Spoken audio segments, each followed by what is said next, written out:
ఇక్కడ నీ డబ్బుని ఇక్కడే ఉంచి నువ్వు వెళ్ళిపోతే జీవుడు వెళ్ళిపోయాడు అనుకోండి, డబ్బు ఉత్తరాధికారులు పంచుకుంటారు. నీవు పుణ్యం చేసి వెళ్ళిపోయావు, ఈ పుణ్యం నీతో వస్తుంది. పెళ్లి చేసేటప్పుడు పెళ్లి కొడుకుని తీసుకొచ్చి వీడికి పిల్లనివ్వచ్చా ఇవ్వకూడదా ఎవరు చెప్పాలో తెలుసా? కన్యాదాత గారు కాదు పిల్లనిచ్చేయడానికి సిద్ధపడవలసింది, తండ్రి కాదు వీడికి పిల్లనిచ్చేయండి అని చెప్పేది. నాకు ఈశ్వరుడు ఏం చేశాడండి అని శివుడు కాళ్ళు వదిలించావనుకో, నీకు ఆసురీ ప్రవృత్తి బాగా ఉంది అని గుర్తు, ఇంకా చెడిపోవడానికి సిద్ధపడ్డాడు అని గుర్తు. అందుకే దుఃఖం వచ్చినప్పుడే భగవంతుణ్ణి గట్టిగా పట్టుకోవాలి. రెండో విచిత్రం ఏమిటో తెలుసా అండి, అసలు భగవంతుణ్ణి బాగా పట్టుకోవడానికి అవకాశం దుఃఖం ఉంటేనే. అందుకే కుంతీదేవి అంది, నాకు అసలు సుఖం వద్దు దుఃఖమే ఇయ్యాను. దుఃఖమే ఇస్తే నిన్ను బాగా పట్టుకుంటాను, అంతకన్నా కావలసిందే ఉంది. దుఃఖం ఉంటే ఉంది, నిన్ను పట్టుకుంటానుగా, దుఃఖం ఇస్తూ ఉన్నది. ఆ కోణంలో విచారణ వచ్చిందనుకోండి, జీవిత గమనం వేరుగా ఉంటుంది. అసలు అలా విచారణ రాలేదనుకోండి, ఎప్పుడూ ఒకటే అడుగుతుంటే సుఖం కావాలి, సుఖం కావాలి, సుఖం కావాలి, సుఖం కావాలి. సుఖం కావడానికి పుణ్యం ఒకటే చేసావా? పోనీ ఇప్పుడు చేస్తున్నావా పుణ్యం ఒకటే? చేయట్లా పాపం, మరి ఎవరు అనుభవిస్తారు? అనుభవించాలి. కాబట్టి ఈశ్వరా నేను పాపము చేయకుండా ఉండాలి ఆయనకి చెప్పి నీ నడుబడిని నియంత్రించమని ఆయన అడుగు, అప్పుడు ఆయన నీ నడవడిని నియంత్రిస్తాడు. అది శరణాగతిలోకి వెడుతుంది. కాబట్టి ఆయన లోకమునకు ధర్మాన్ని చెప్తూ ఉంటాడు. ఇలా ఉండవద్దు, ఇలా ఉండవద్దు అని చెప్పి, ఎవడు ఎలా ఉండాలని చెప్పాడో అలా ఉండగలిగిన స్థితిని పొందగలిగితే వాడు ఆయనని పొందేస్తాడు చెట్టు చివర. ఇందులో గమ్మత్తు ఒక్కటే, మీరు కొంచెం జాగ్రత్తగా పట్టుకునే ప్రయత్నం చేయండి. నిషిద్ధ కర్మ, విహిత కర్మ అని రెండు ఉంటాయి. విహిత కర్మ ఏదో కారణానికి చేస్తాడు, ఆలస్యమో ముందో ఏదో ఒకటి. రోజు స్నానం చేయాలి ఉష్మండి అని నేను అన్నాను అనుకోండి, 12ంటికో చేస్తాడు, 1 గంటకో చేస్తాడు, 10ంటికన్నా చేస్తాడు, తెల్లారకట్టన్నా చేస్తాడు. ఓ అగరత్తు మీరు ఈశ్వరుడికి చూపించండి అన్నాను అనుకోండి, ఏదో అగరత్తు చిన్నదో పెద్దదో పొడుగుదో పొట్టిదో ఏదో అగరత్తు చూపిస్తాడు. మీరు సూర్యాస్తమయ సమయంలో ఎప్పుడూ నిద్రపోకండి అని నేను అన్నాను అనుకోండి, దీనికి ప్రాయశ్చిత్తం మళ్ళీ ఆయన కనపడ్డప్పుడు అడుగుదాం లేని పడుకుంటాడు. నిషిద్ధ కర్మ చెయ్యకుండా ఉండలేడు, విహిత కర్మ ఎలాగో అలా చేస్తాడు. ఇది చెయ్యొద్దు అన్నదాన్ని చెయ్యకుండా ఉండగలిగితే లోకంలో ఇంత శాస్త్రం అక్కర్లేదు. ఒక్క మాట చెప్పేస్తే అయిపోలేదండి, అందరూ పుణ్యాత్ములే. నిషిద్ధ కర్మాచరణము చెయ్యకుండా మనం ఉండలేము. ఇప్పుడు ఈశ్వరానుగ్రహం కలగడం అన్న మాట ఎక్కడ మొదలవుతుందో నేను మీకు చెప్తాను, కొంచెం జాగ్రత్తగా పట్టుకోండి. అక్కర్లేని తిరుగుడు తిరిగేవాడు పూర్వం. సాయంకాలం అయింది అంటే ఇక వీధిలో తిరగడమే. ఇప్పుడు వీధిలో తిరగడం నిషిద్ధ కర్మ, అక్కర్లేని దానికి అలా తిరుగుతూ ఉండకూడదు. తిరిగితే నువ్వు గుళ్ళోకి వెళ్ళి ప్రదక్షిణం చేయాలి, లేకపోతే ధ్యానం చేయాలి, లేకపోతే ఓ సద్గంధ పఠనం చేయాలి, లేకపోతే ఓ 4 మంచి మాటలు మాట్లాడుతూ ఉండాలి. ఇవేమీ చేయకుండా, విహిత కర్మ చేయకుండా నిషిద్ధ కర్మ చేస్తున్నావు. శివానుగ్రహం ప్రారంభమైందని గుర్తేమిటో తెలుసా అండి? ఆయన మీకు గుళ్ళో కనపడకపోవచ్చు, ఆయన పుస్తకాలు చదువుకోపోవచ్చు, ఆయన ధ్యానం చేయకపోవచ్చు, రోడ్డు మీద తిరగట్లేదు. మీరు పట్టుకున్నారా లేదో? నిషిద్ధ కర్మ ఆగిపోయింది. నిషిద్ధ కర్మ ఆగింది అంటే జన్మజన్మాంతరాలుగా తరువుకొస్తున్నటువంటి పెద్ద వ్యసనం ఒకటి తప్పిపోయింది. అసలు ముందు ఈశ్వరానుగ్రహాన్ని పొందుతున్నాడు అని గుర్తేమిటంటే నిషిద్ధ కర్మ ఆగుతుంది. విహిత కర్మ ఏం చేస్తుందో తెలుసా అండి? ఉత్తినే ఉండలేడు. కాబట్టి ఏం చేస్తాడంటే ఇది మొదలెడతాడు. అప్పుడు దీని యందు ప్రీతి రావడం, అలా చేయడం, ఈశ్వరుణ్ణి పొందడం మార్గం ఒకటి వచ్చేస్తుంది. ఉత్తర జన్మలు పాడైపో. లేకపోతే ఏమవుతుందంటే నిషిద్ధ కర్మ వల్ల ఉత్తర జన్మలు నశించిపోతాయి, పాడైపోయి తిరియక్కైపోతాడు. అయిపోకుండా కాపాడుతుంటాడు, అది రుద్రుడు అన్న మాటకు అర్థం. నువ్వు ఆయన కాళ్ళు పట్టుకుంటే, నువ్వు ఆయనకి నమస్కారం చేస్తే, ఆయన దగ్గరికి వెళ్ళి చెప్పుకుంటే ఆయన నిషిద్ధ కర్మని భంజించగలిగిన శక్తి నీకు ఇచ్చేస్తాడు. అంతే, నీకు ఉద్ధరణ మొదలైపోయిందండి. మీరు ఒక్కటే గుర్తుపెట్టుకోండి, ఇటువైపు వెడితే శ్రీశైలం వస్తుంది, ఇటువైపు వెడితే మళ్ళీ కాకినాడ వెళ్ళిపోతారు. మీరు శ్రీశైలం వెళ్ళాలి, కాకినాడ నుంచి బయలుదేరి ఇలా వెళ్ళిపోతున్నారు, ఇలా వెళ్ళిపోతే శ్రీశైలం వెళ్ళాలి. పొరపాటున ఎక్కడో ఆగి కాసేపు విశ్రాంతి తీసుకుని అటు తిరిగి ఇటు తిరిగి తిరగడంలో, ఏదో సందులోకి వెళ్ళి తిరిగి రావడంలో ఏమైందంటే వెనక్కి వచ్చి, నేను ఒకసారి అలాగే చేశాను. ధర్మస్థలిలో మోహన్ రావు ఇక్కడే ఉన్నారు, మేము ఆయన కలిసి సాయంకాలం 6 గంటలకి కార్యక్రమం శృంగేరి వెళదామని, రాత్రి 9ంటికో 10ంటికో మేము మళ్ళీ ధర్మస్థలం వచ్చేసాం. అంటే మేము ఏ రోడ్డు మీద వెళ్ళామన్నమాట, కొంత దూరం శృంగేరి వైపుకి వెళ్ళి మళ్ళీ ధర్మస్థలం వచ్చే రోడ్డు ఎక్కేసి వెనక్కి వచ్చేసాం అనమాట. వెనక్కి వచ్చేయడం నిషిద్ధ కర్మ. కనీసంలో కనీసం అరే మళ్ళీ ధర్మస్థలం వైపు వెళ్ళిపోతున్నామని మనం ఆగామనుకోండి, ఇంత వెనక్కి వెళ్ళవుగా, దారి ఎక్కడ తప్పావో అక్కడ దిద్దుకుంటాం. అసలు ఆగకుండా అదే పనిగా వెనక్కి వెళ్ళిపోతే స్పీడ్గా శృంగేరి వెళ్ళిపోతున్నారు అంటే. అలా వెళ్లకుండా ఆగితే చాలు, కొంత నీకు కలిసి వస్తుంది. నిషిద్ధ కర్మని చెయ్యకుండా ఉండగలిగిన బలం వస్తే చాలు, వాడు ధన్యుడు. అలాంటి బలం ఎక్కడ మొదలవుతుందో తెలుసా అండి? రుద్రానుగ్రహంగానే మొదలవుతుంది. అందుకే ఏ నక్షత్రంలో పుట్టాడని చూడకూడదు. పిల్లాడో పిల్లో పుట్టగానే రుద్రాభిషేకాలు జరగాలి. ఎందుకంటే వాళ్ళు దారి తప్పిపోకుండా రక్షించమని ఈశ్వరుణ్ణి అడగాలి. పనికి మాలిన ఖర్చు అంతా ఎంతైనా పెట్టేసి ఈ నక్షత్రంలో పుడితే ఏమీ చేయించక్కర్లేదా అని అడగకూడదు. ఏమీ చేయించొద్దని చెప్పినా నీ మొహం నేను రుద్రాభిషేకం చేయిస్తానని చెప్పాలి. చెప్పి చేయించుకోవాలి నువ్వు 4 మాటలు. నీ పిల్లల మీద పేరు మీద నీ పేరు మీద అభిషేకం జరుగుతూ ఉండాలి. అభిషేకం జరగకపోతే ఎలా వస్తుంది నీకు అసలు నిషిద్ధ కర్మని బంధించగలిగిన శక్తి? కాబట్టి ఇది ఈశ్వరానుగ్రహం. తర్వాత విహిత కర్మాచరణం వైపుకి ఒక్క మాట చెప్పిన ఉపన్యాసం పూర్తి చేసేస్తాను ఇవాళ. ధర్మం నడవడమే, ధర్మం పట్టుకోవడమే. ఇప్పుడు ధర్మం పట్టుకోవడం అంటే ఒక్క మాట చెప్పి వెళ్ళిపోతానన్నావు. ధర్మం అంటే స్నానం చేయడమా, పూజ చేయడమా, ఏం చేయడం? మనుష్యులకు సంబంధించినంత వరకు పరమధర్మం ఏమిటో తెలుసా అండి? మీ బాధ ఏదో దాన్ని ఇతరుల యందు కూడా మీరు చూసి ఆ బాధ తీర్చడానికి మీకున్నది మీరు ఇవ్వగలిగిన ప్రజ్ఞ మీ యందు పెంచుకొనుట.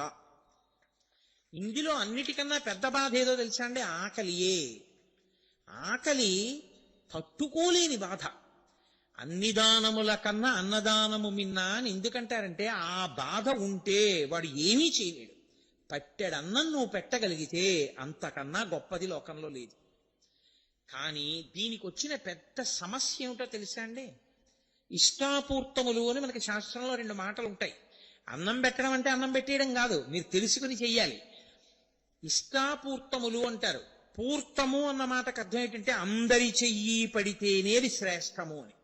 పూర్తము ఒక గుడి కట్టుట, శివాలయ పునర్నిర్మాణానికి నేను ఎవరికో అయ్యా నేను వచ్చి మీకు 20 రోజులు ఉపన్యాసాలు చెప్తాను, మీరు ఒక్క 10 లక్షలు ఇవ్వండి అని చెప్పి పట్టుకొచ్చి 10 లక్షలు ఇప్పించేసాను అనుకోండి, అది గొప్పదేం కాదు, ఆయన గొప్పవాడు. ఓ హుండీ పెడతాను, మనందరం తలకో చెయ్యి వేసి గుడి కట్టుకుందాం అంటే ఆ హుండీలో కొంత డబ్బు వచ్చింది అనుకోండి, అది పూర్తము. రిక్షా తొక్కేవాడి దగ్గర నుంచి కాలు మీద కాలేసుకు బతికేవాడి ద్రవ్యంతో కలిపి ఆ డబ్బు ఉంది. ఇప్పుడు ఆ డబ్బుతో గుడి వస్తోంది. అందరూ కలిపి గుడిని బతికించుకున్నారు. పూర్తం. పూర్తం ఎప్పుడు అందరం కలిసి చేయడం మంచిది. పల్లకి పట్టుకోవాలి, అందరం పల్లకి పట్టుకుంటాం. రథం లాగాలి, అందరం లాగాలి. గుడి కట్టాలి, అందరం కట్టాలి. ఉత్సవం చెయ్యాలి, అందరం కలిసి చెయ్యాలి. నీకు ఆకలేసింది, నువ్వు ఒక్కడివే తినాలి. అది ఇష్టం. ఇష్టం అంటే ఏమిటో తెలుసా అండి?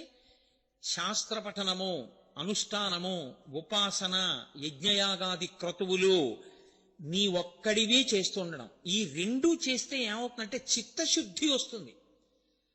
మీకు వెంటనే అది ఏదో గొప్పగా ఈశ్వరానుగ్రహాన్ని ప్రసరించేస్తుందని నేను అంటలేదు.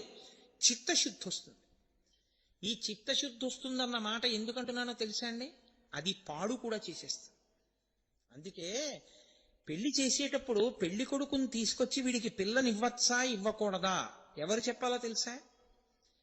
కన్యాదాత గారు కాదు పిల్లనిచ్చేయడానికి సిద్ధపడవలసింది. తండ్రి కాదు వీడికి పిల్లనిచ్చేయండి అని చెప్పేది. పెళ్లి కొడుక్కి స్నాతకం జరుగుతున్నప్పుడు వేదిక మీద గురువు గారు తప్పకుండా ఉండాలి.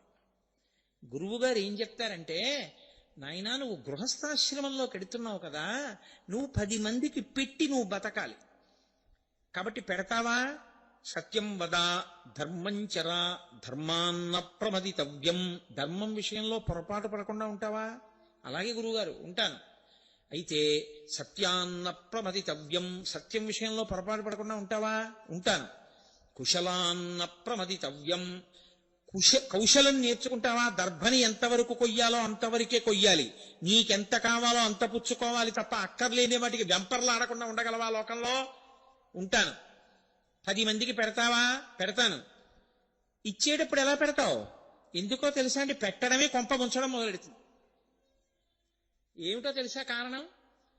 ఆయన దాత ఒక పేరు వస్తుంది.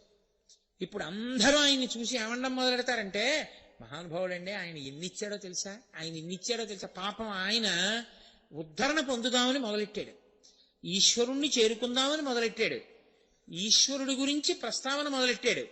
అందరూ కలిసి ఆయనేనండి అంత ఇచ్చాడు, ఆయనేనండి అంత ఇచ్చాడు అని అస్తమానం అంటుంటే నేనేనండి అంత ఇచ్చాను అన్నది ఆయనకు వస్తుంది. ఈ అహంకారం ఏం చేస్తుందంటే పడగొట్టేస్తుంది. ఇది పడగొట్టకుండా ఉండడానికి గృహస్థాశ్రమంలో వెళ్ళిన వాడికి ఏం చెప్తారో తెలుసా అండి? శ్రియాదేయం. నువ్వు ఇచ్చేటప్పుడు శ్రియాదేయం, హ్రియాదేయం, సంవిధాదేయం, శ్రద్ధయా దేయం, అశ్రద్ధయా అదేయం. శ్రద్ధగా ఇవ్వాలి సుమా, సిగ్గుపడుతూ ఇవ్వాలి సుమా, లజ్జతో ఇవ్వాలి సుమా, భయపడుతూ ఇవ్వాలి సుమా. ఎందుకని? మిగిలిన దేశాలకి మన దేశానికి తేడా ఎక్కడో తెలుసా అండి? పెద్ద సభ చేసి ఒకడికి ఫీజు కడుతున్నానంటే ఫీజు కట్టే వాళ్ళందరూ కలిసి ఓ డబ్బాలో డబ్బులు వేసుకుని ఫీజు ఎవడికి కడుతున్నారో వాడిని వచ్చి సభలో నించొమ్మని వాడికి కుర్చీ ఇవ్వకుండా వీళ్ళందరూ కుర్చీలు వేసి కూర్చుని డబ్బు లేని పిల్లలకి కొంతమందికి ఫీజులు కడుతున్నాం, ఆ డబ్బు లేని పిల్లలారా నడిచిరండి అని పేరు పిలిచి వాడు నడిచొస్తుంటే ఇంతమంది మధ్యలో డబ్బున్న వాళ్ళని వీళ్ళు కుర్చీల్లో కూర్చుంటే వాడిని పిలిచి వాడికి ఆ డబ్బిస్తే వాడు సంతోషంతో తీసుకుంటాడా, సిగ్గుతో చచ్చిపోతాడా? మీరు ఆలోచించండి. మనకి సనాతన ధర్మం ఏం నేర్పిందంటే అలా డాంబికముగా ఇయ్యవద్దు. నువ్వు ఇచ్చేటప్పుడు సిగ్గుతో ఇయ్యి.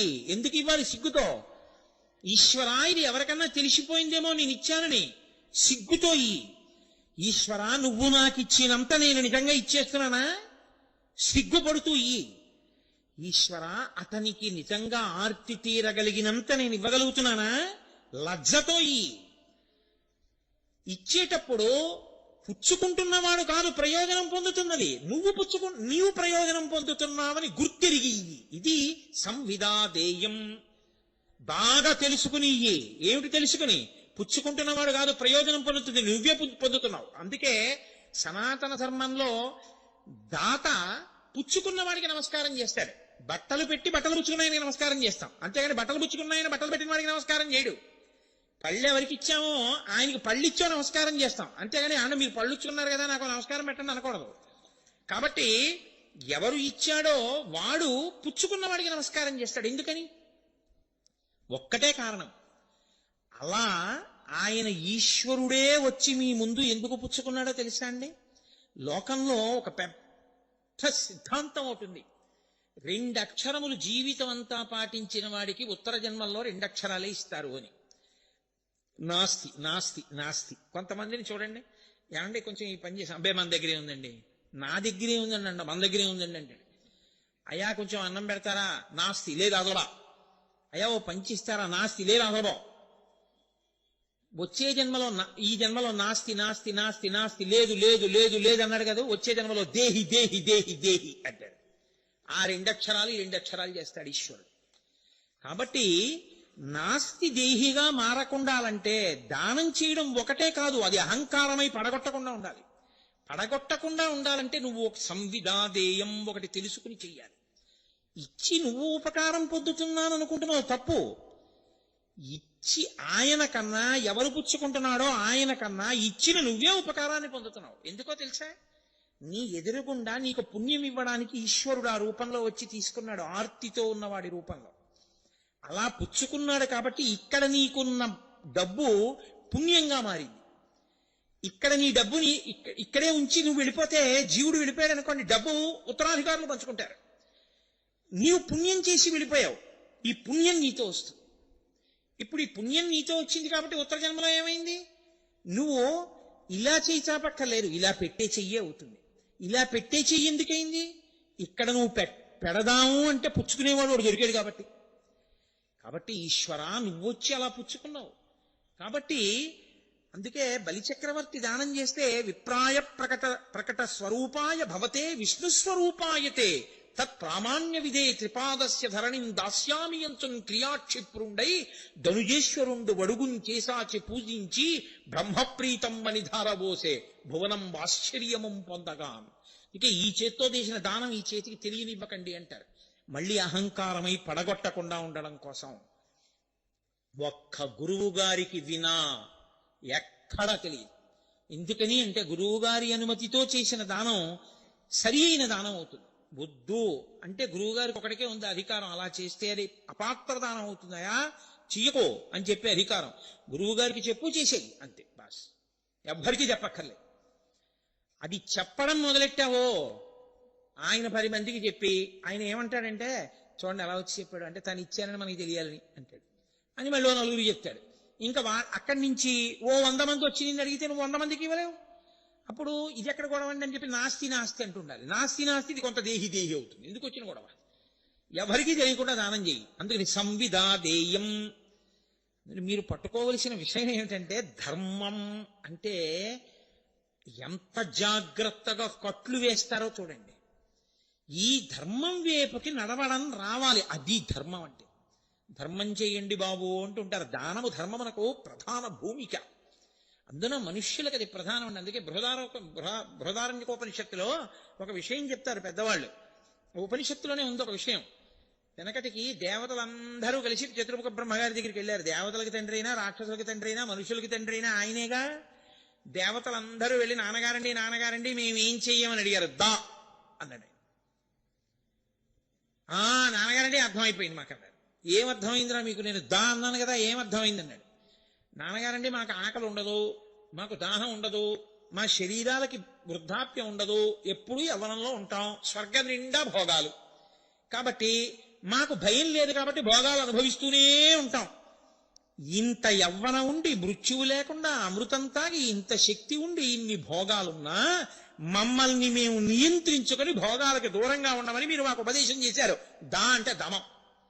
దమయ మనయ విషయ మృగతృష్ణాం భూతదయాం విస్తార యతారయ సంసార సాగరత అంటారు శంకర భగవత్పాదులు షట్పదీ స్తోత్రంలో. దమయ శమయ మనయ విషయ మృగతృష్ణాం. దమము అంటే మనస్సును నిగ్రహించడం. మా మనస్సును నిగ్రహించుకోమని మీరు చెప్పారు నాన్నగారు. మీకు అర్థమైంది రా పోండి అన్నాడు. దేవతలు వెళ్ళిపోయారు, మనుష్యులు వెళ్ళారు. మీరు మాకు మీరేగా తండ్రి, నాన్నగారు మేమేం నేర్చుకోవాలి మీ దగ్గర? దా, మళ్ళీ దా అన్నాడు. నాన్నగారిని అర్థమైంది.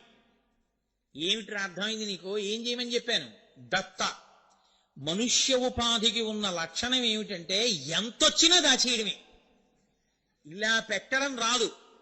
అందుకే ఈశ్వరుడు ఇలా వెనక్కి వెళ్ళడానికి చెయ్యికి అంగీకారం ఇవ్వలేదు, ఇలాగే ఇచ్చాడు.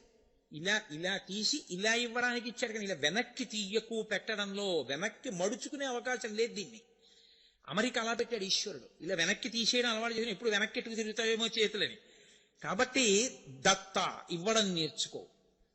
ఇవ్వడం నేర్చుకుంటే నువ్వు తరిస్తావు. ధార్మికంగా ఇయ్యి, నేనిస్తున్నానని ఇవ్వకు, సిగ్గుపడుతూ ఇయ్యి. అది నేర్చుకో మనుష్యుడిగా, అది ప్రధాన ధర్మం రా. అవును నాన్నగారు మాకు అర్థమైంది, వెళ్ళిరామా? వెళ్ళిరండి, శుభం భూయాత్. రాక్షసులు వచ్చారు, వాళ్ళు కొడుకులేగా. నాన్నగారండి మేమేం నేర్చుకోవాలి? ఓ నవ్వు నవ్వు ఆయన అన్నాడు, దా. అంటే మాకు దాయే, వచ్చిన వాళ్ళందరికీ ఒకే ఇంజక్షన్ లాగా. అంటే ఏమర్థమైందిరా మీకు? నాన్నగారు మాకు అర్థమైపోయింది, మేము ఎప్పుడు ఎవరినో వాళ్ళని కొడుతుంటాం, మాకు అదో సంతోషం. మాకు సంతోషం ఏమిటంటే ఇంకోటి ఏడిస్తేనే, అని ఎవరినో ఏడిపించి మేము సంతోషిస్తుంటాం.